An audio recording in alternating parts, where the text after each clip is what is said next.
Hindi na pinalagpas ng mga senador ang tinawag nilang pambabastos at pananakot ng ilang opisyal ng Chinese Embassy sa mga nagtatanggol sa isyu ng West Philippine Sea.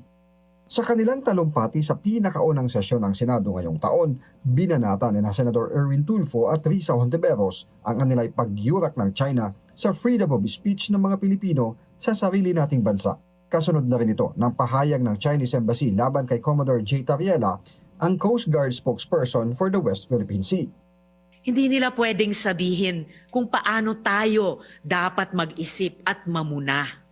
Lalo na kapag ang pinag-uusapan ay ang interes ng bayan at teritoryo natin.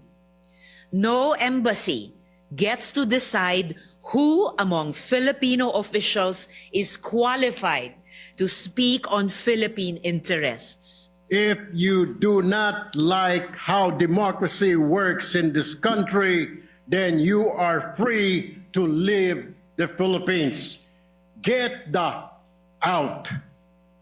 Mr. President, kung hindi nila gusto kung paano gumagana ang demokrasya sa ating bansa, malinaw po ang sagot.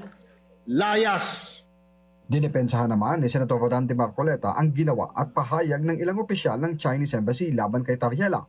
Kamakailan lang niya ay inimbitahan siya ng Chinese Ambassador at napag-usapan ng sigalot sa laot at ang mga pahayag ni Tariela.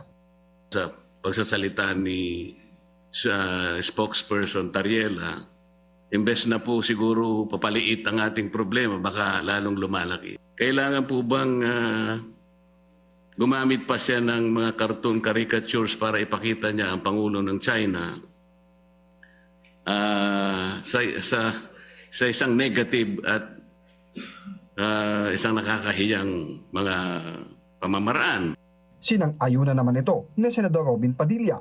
Kung yan, ginawa ng China sa ating Pangulo na si Bongbong Marcos, ako'y oposisyon, pero gagawin nila yan kay Bongbong, ay unang-una po ako magagalit.